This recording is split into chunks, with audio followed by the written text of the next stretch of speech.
I don't know whether I'm breaking the curse or playing into the curse by doing this. I said earlier today that the top will be in as soon as I do a thread on the psychology of price going up continuously and never letting you in for an entry. But I'll do a video instead and hoping that that avoids the curse for any bulls out there that want BTC to trade higher. What I want to discuss today is a really kind of key grounding point in terms of psychology of aggressive markets. And it's something that Trader Mercury actually covered off a really nice piece on today, and something that I've spoken about with quite a lot of regularity before in terms of the mindset of traders during periods of aggressive markets and aggressive trending markets. It works both ways, but it's usually more punishing when it's to the upside and you can't catch entries and things. And so I'm going to be using a couple of chart examples, but really trying to kind of get to the bottom of unpicking what goes on mentally for a lot of us when we see markets trading in manners in which we don't get these kind of comfortable, really nice entries in them. So we'll start off and kind of think about BTC in the current drive and the current patch of momentum that it's in, and the period of strength that we see BTC moving in. And whenever we get the markets that move aggressively like this, there's usually a couple of things that happen. Number one is you may have been caught off guard by the move. Okay, so you were kind of, just caught off. You thought price was going to go lower, aka me, and you've been caught off guard by this. So suddenly this price action, this massive, whoosh of price action to the upside has caught you off guard and is leaving you on the sidelines waiting. The other thing that might happen in this situation is that you thought an upside move would come, but the impulse came in and then the market simply hasn't provided you with an acceptable opportunity for you to now move into a position. And if we see the way that BTC traded through this initial region, I think for a lot of people it's been very hard to position and certainly feel comfortable in a position, given the initial push here, and then this big one with the big rejection, and then the period of unknown that comes after that. And now we're back up and trading into 29,500. So we kind of have these little patches of whether or not we were ready for it, but we didn't manage to catch it. And so this whole time we just been like, give a pullback, give me a re-entry point. I haven't been able to find one, or we were just caught offside by the move, and therefore we now would like to join the trending market, but we're not provided with the opportunity to do so. A couple of things happen during this process, and it's really important to make a note of them and to rationalize them when they come to mind. So the first thing is that you will notice a significant change in Twitter. Now, a lot of you are going to see this video and stumble upon me through Twitter, so I'm going to take it on relatively good grounds that all of you will understand these examples. But after prices move significantly, there's usually quite a joyful feeling on Twitter. There's usually bullish gloating, there's usually bear shaming, there's usually, the people who start talking about higher prices, there's the people who are celebrating their wins, there's the sharing of P&L cards, all of those things that go to contribute to what will become a more uncomfortable psychological position for yourself as somebody who may not be involved in the BTC move. And again, it's especially painful if you were planning for upside but didn't manage to capture it. It's a particularly painful point to have to kind of sit through and to absorb this sort of information when you've kind of been caught out by the price. So the atmosphere and the mood and the vibe changes. It's a positive change, but it's one that kind of makes you a bit more uncomfortable. The second thing that the mood change tends to do is tend to increase focus on making sure that you do catch an entry. So there's this subconscious want to join in with the good feeling and to be able to be a part of the shared kind of community joy of BTC moving to higher prices. But you kind of lose a bit of focus in other things, and you gain a lot of focus in terms of continued monitoring of price and what it's doing. So you've got this big increase in Twitter, and that plays into the psychology, and it starts to make you a little bit more frantic in terms of positioning. The next thing that tends to happen is that you usually get quite selective in terms of what you remember when you look at Twitter. So you tend to remember content that will actually increase the fear and panic during periods of time like this. So classic tweets would be things like people calling for higher prices without getting a dip. Okay, so just talking about, basically sideline capital, the price of BTC pushing higher and higher, and everybody being unable to kind of catch this new trend in motion, and everybody's going to be sidelined forever, and that's it. You missed your opportunity of buying BTC and you'll forever remain sidelined. Unfortunately, these tweets tend to stick with us. These messages stick with us at periods of time where, once again, we have no exposure or we miss the move. So these aggressive markets, they tend to stick with us, and they go again to contribute towards this feeling of franticness and trying to find a position in the market. So the social side of things is really quite uncomfortable and unhelpful during periods of time like this, because for the majority of people, you're just absorbing content that will make you feel worse. You won't be able to properly enjoy other people's success because there's an element of bitterness that you should have been involved in that. And you're now more focused than ever in ensuring that you capture an opportunity to get long in this market, especially if those guys who are tweeting about no dips are right. You want to make sure that you are giving yourself the best possible opportunity to join in on a market like this. All of that is really kind of brought to the front by the fact that the majority of people, from an investment perspective in the crypto space, this is going to be their main kind of social outlet, especially speaking to other people who are interested in the same field as them. And so what you're doing is you are starting to think about this one particular moment in time, this one particular trade and this one particular asset as the be all and end all of your investment and your trading thought process. And so all of your thoughts become about catching an entry in BTC. All of the kind of feelings of missed opportunity reside around BTC in the way that it's moved since. And it is a byproduct of the community in which you are a part of, whether or not you are an active participant or you are somebody who likes to be an observer. It is a byproduct of that. And the important questions to ask and the way to start to rationalize what's going on amongst all of this, elevated levels of fear and missing out and trying to position is, how many of the markets do you know this week that move significantly to the upside? And you can probably name maybe a couple of other crypto markets that move to the upside. Do you know about anything that moved in the traditional side of things? Do you know about the fact that gold had a significant week? The way that you could have caught a significant sell-off on the indexes? The way that you could have played into some of the other alt markets that were available? And that isn't to say you've missed a ton of opportunity.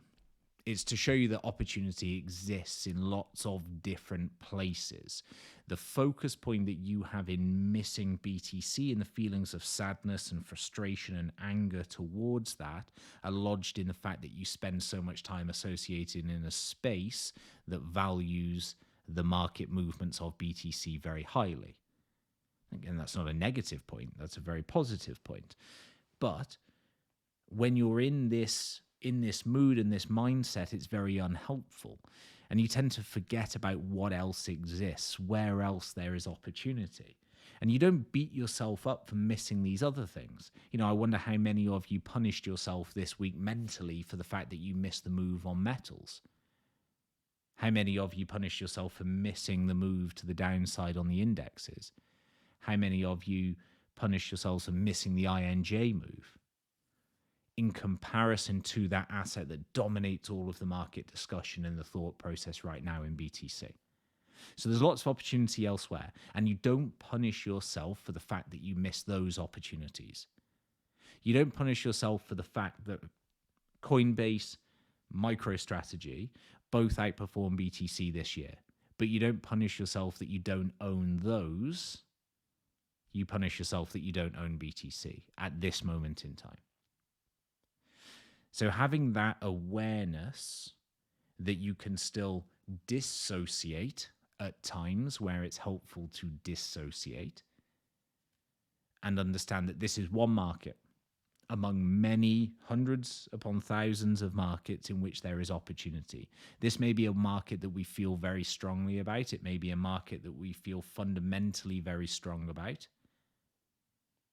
But it is not the be-all and end-all market. And the feelings that you feel in terms of missing out on the BTC move so far are grounded and reside in the community aspect in the way that you absorb information.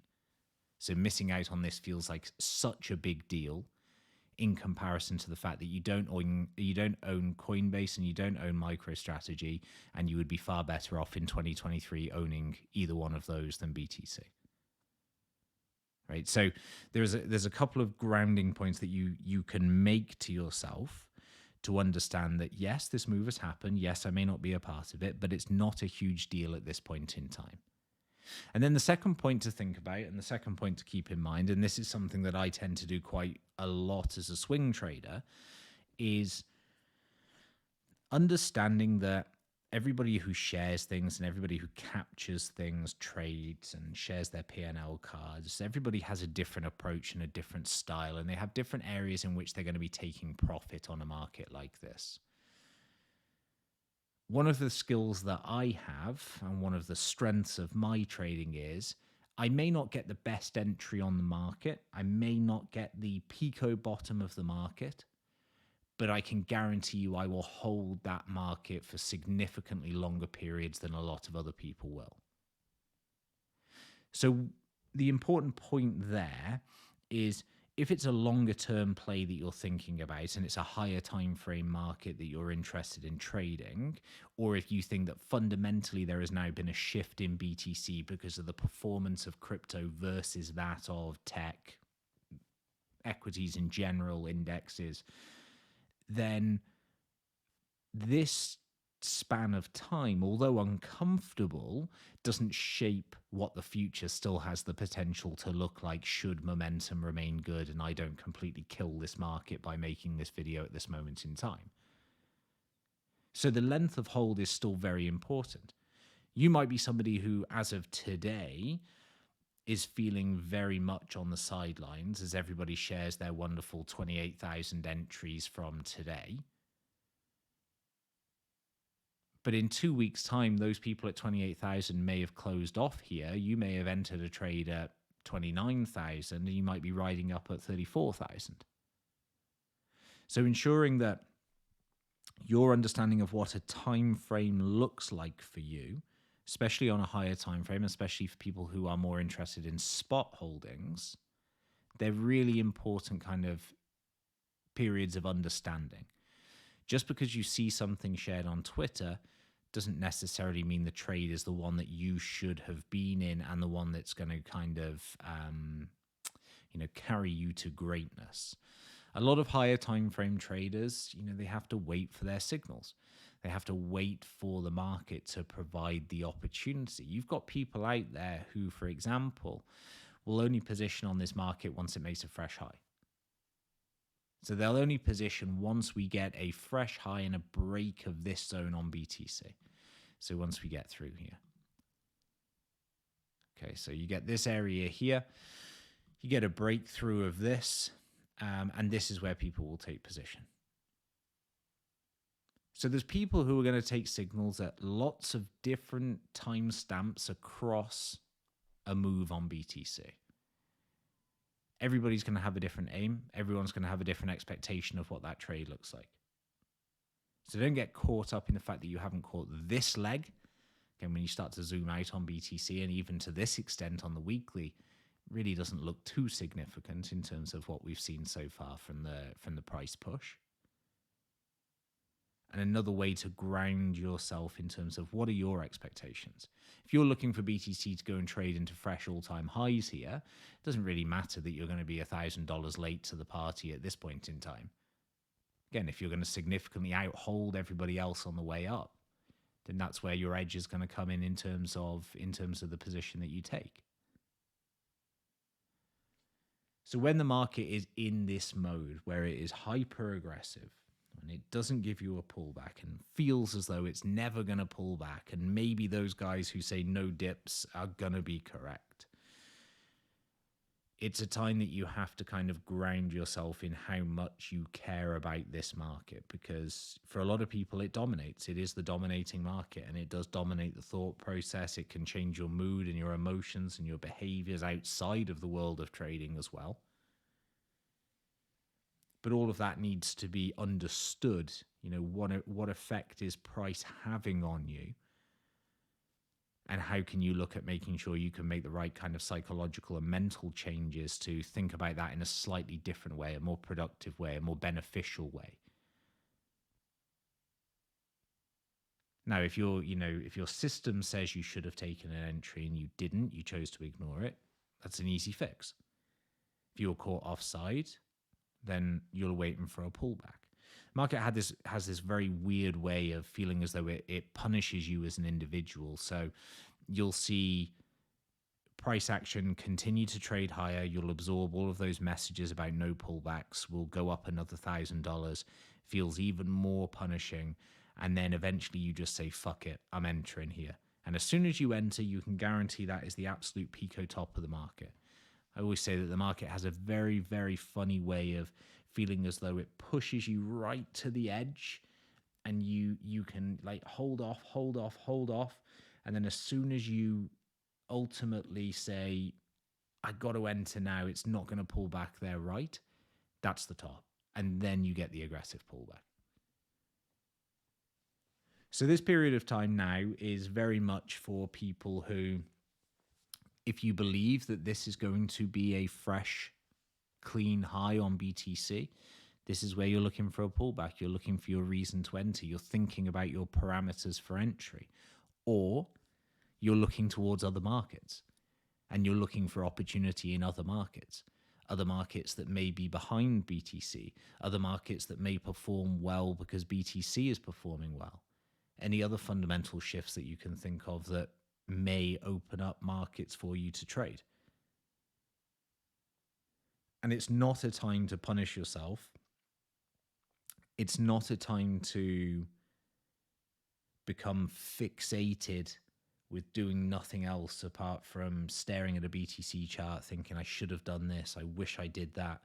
It's unhelpful and irrelevant at this period of time. Use your time productively.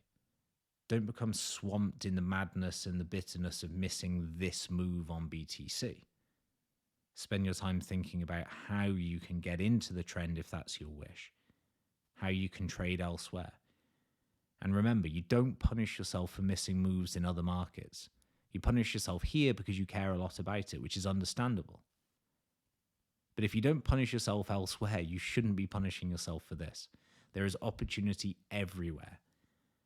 And if we become fixated with just staring at one thing in a fit of rage constantly about the decisions that we've made over the last 7 days, it's going to be unproductive, unhelpful, and you are simply not going to have a good experience in terms of trying to make money during potentially very good periods of time in crypto. So I hope this has been helpful.